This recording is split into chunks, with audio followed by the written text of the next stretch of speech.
오늘 우리가 함께 읽은 시편 124편은 다윗의 시로 성전에 올라가면서 불렀던 노래라고 표제어로 기록이 되어 있습니다. 이스라엘 백성들이 이 절기를 지킬 때 불렀던 이 찬양으로요, 예루살렘에 올라가면서 불렀던 시편입니다. 이 시편 124편은 단순한 흥겨운 행진곡이 아니라 과거의 위기 속에서 건져주신 하나님의 은혜를 기억하고 찬양하고 고백하는 시편입니다. 오늘 말씀 시편 1절은 이렇게 시작하고 있습니다. 이스라엘은 이제 말하기를 여호와께서 우리 편에 계시지 아니하셨더라면 우리가 어떻게 하였으라. 이것은 단순히 이제 가정법을 의미하는 것이 아니죠. 과거의 역사를 되돌아보면서 수많은 어려움 속에서 하나님께서 함께 하셨다라는 고백이기도 합니다. 실제로 위기의 순간을 떠올리면서 그때 만약 엘샤다이 전능하신 하나님이 도와주지 않았다라면 이스라엘은 이미 멸망하고 말았을 것이다. 여호와 니시, 그러나 그 승리의 하나님이 우리를 승리케 하셔서 여기까지 인도하셨다라고 고백을 하고 있는 것이죠.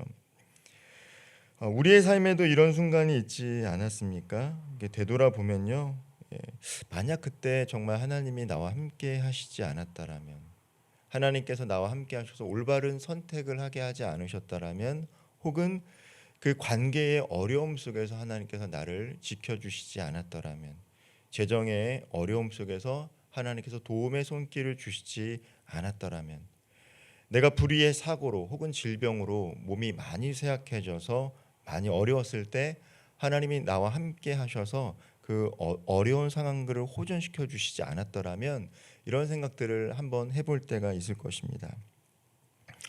질병의 고비에서, 관계의 파탄 위기에서, 재정적 파산의 위험에서, 혹은 마음 깊은 절망 가운데 우리는 넘어졌을 수도 있습니다. 그러나 지금 우리가 이렇게 이 새벽 하나님 앞에 나와 있다는 사실은 곧 하나님께서 우리 우편에 항상 계시고 하나님의 강하고 의로운 손으로 우리를 붙잡아 주셨기에 오늘 우리가 이 자리에서 이렇게 함께 찬양을 하고 말씀을 나눈 것 아니겠습니까? 시인은 당시 이스라엘이 경험했던 위기를 매우 생생한 이미지로 표현하고 있습니다. 사람들이 분노하여 산채로 삼킬 것 같았던 상황. 아마도 다윗은 왕이 되기까지 참 어려웠을 것입니다. 광야에서 10년 동안 방황해야 했고요.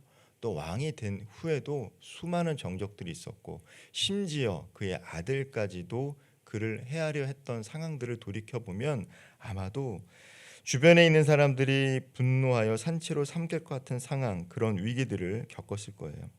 거대한 물결이 몰려와 영혼을 삼킬 것 같은 상황, 넘치는 물이 모든 것을 휩쓸어 버릴 것 같은 재난의 상황. 이것은 단순히 고대 이스라엘 역사에만 머물러 있는 것이 아니라 한 개인의 고백이기도 합니다. 우리의 삶 속에도 이와 다르지 않죠. 갑작스러운 사고와 예기치 못한 일들, 감당하기 어려운 일들이 때로는 정말 쓰나미처럼 하나만 일어나는 것이 아니라 파도처럼 몰려올 때가 있습니다. 세상 사람들도 흔히 그렇게 얘기하죠. 나쁜 일은 한꺼번에 온다라고 이야기하는 것처럼 간혹 우리가 감당할 수 없는 어려움들이 파도처럼 우리를 덮칠 때가 있습니다.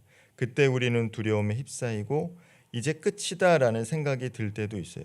그러나 시인은 분명히 고백합니다. 여호와께서 우리 편에 계셨다. 그래서 산채로 삼켜지지 않고 휩쓸려지지 않으며 끝내 무너지지 않았다라고 고백을 하고 있습니다. 하나님이 함께 하셨기 때문에 우리가 보호하심을 받았다라고 고백을 하는 것이죠. 성도 여러분, 하나님이 우리 삶에 개입하시지 않으셨다라면 우리는 이미 무너졌을 것입니다. 실제로 우리가 이렇게 하루하루 살아갈 수 있는 것이 다 은혜인 것이죠. 정말 하루하루 평온하게 살아가는 것이 은혜예요. 세상 사람들은 마음의 소원이 이루어지는 것들을 많이 바랍니다. 더 건강해지고 부해지고 하는 일이 잘 되고.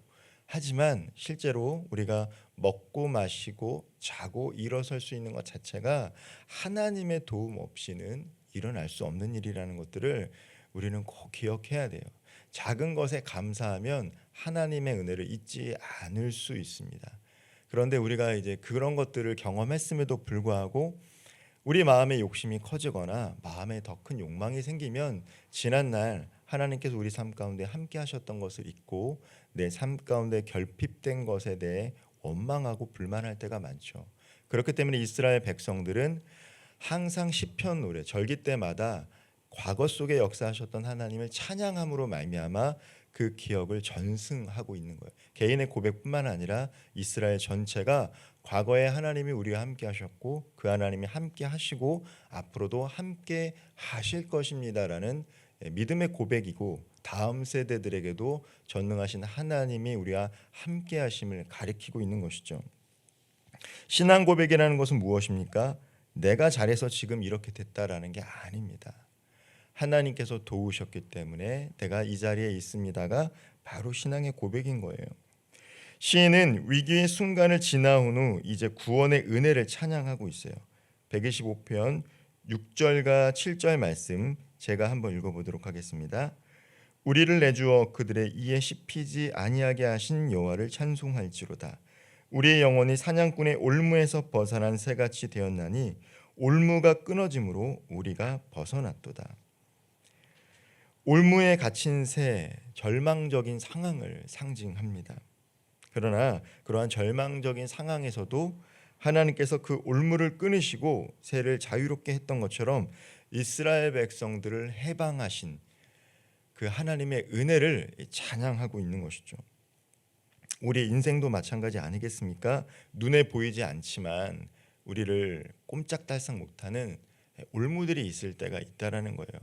하나님만 믿고 하나님 앞에 나아가서 자유해야 되는데 그렇지 못한 채 세상의 염려와 근심 속에서 마치 올무에 걸린 새처럼 살아갈 때가 있습니다.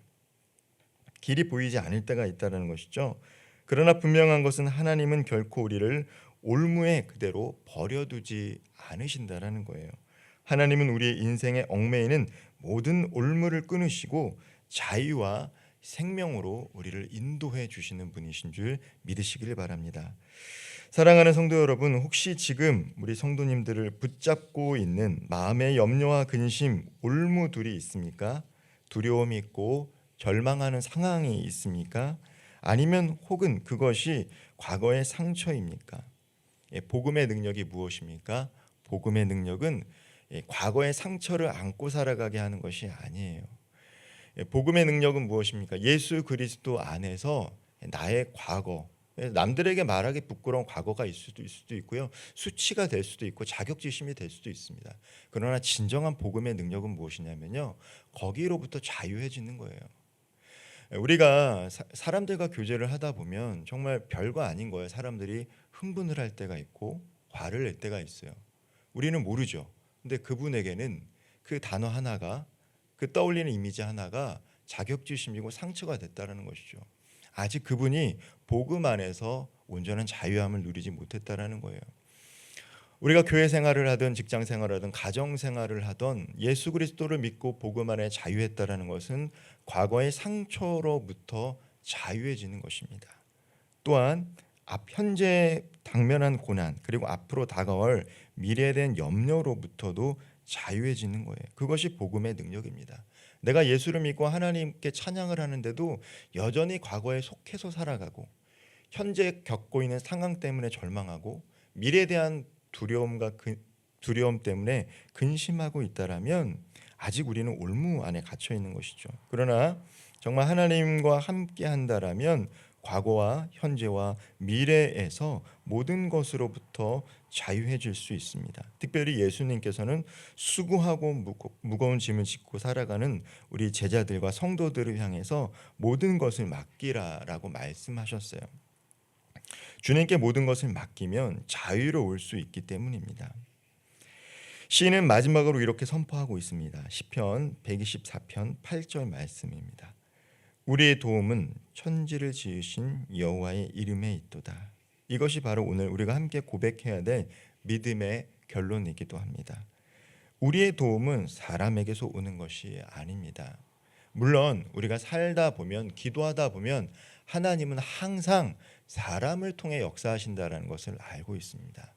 저도 지난날 삶을 이렇게 쭉 돌이켜보고 항상 어려움 가운데 또 무엇인가를 결정해야 될 가운데 기도할 때 뭐 갑자기 하나님 음성이 들려서 A를 선택해라 이렇게 하기보다 사람들을 통해서 선택할 수 있도록 말씀해 주실 때가 있고 또 사람들을 통해서 그 어려움 가운데 도움을 주실 때가 있습니다.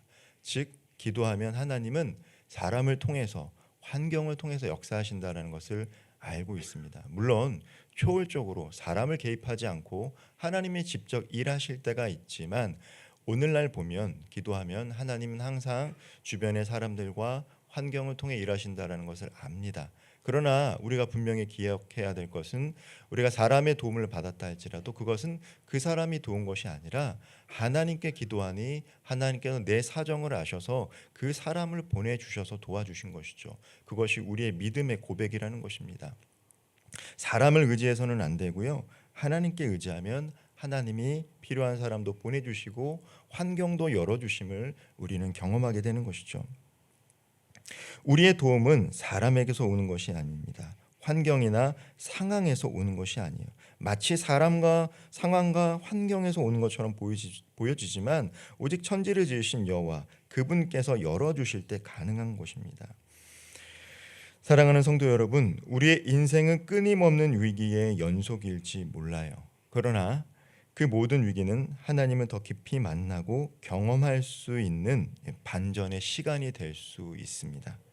위기의 순간이 곧 구원의 기회로 바뀌는 역사가 일어나는 것이죠. 그러므로 오늘 우리는 어려운 상황 속에서도 소망이 없어 보이는 현실 속에서도 눈을 들어 천지를 지으신 여호와 하나님을 바라볼 수 있는 것입니다. 말씀을 맺겠습니다. 오늘 이 말씀을 마음에 깊이 새기셨으면 좋겠습니다. 하나님이 우리를 구원해 주신다. 사람과 환경이 아니라 하나님이 그 모든 것을 통제하고 열어주시는 분이시다. 하나님은 여전히 저와 우리 성도님들 우편에 계십니다. 우리의 위기는 끝이 아니라 구원의 기회가 될 것입니다. 그 하나님을 온전히 신뢰하는 믿음으로 오늘도 하나님과 함께 승리하는 삶을 살아갈 수 있는 저와 우리 모든 성도님들 되기를 주님의 이름으로 축원드립니다. 기도하겠습니다. 우리를 눈동자처럼 지켜주시는 하나님 아버지, 모든 위기 속에서 우리를 지켜주신 은혜를 기억하며 감사 찬양을 올려드립니다. 오묘에 갇힌 새를 자유케 하신 것처럼 우리의 모든 묶임을 끊어주시고 우리의 도움은 사람에게서나 환경에서 오는 것이 아니라 천지를 지으신 주님의 이름 위에 있음을 고백하며 나아갑니다. 오늘 하루도 가정과 일터와 삶의 모든 자리에서 동행하여 주시고 위기를 구원의 기회로 바꾸시는 하나님을 끝까지 신뢰하며 살아가는 복된 하루 되게 하여 주옵소서.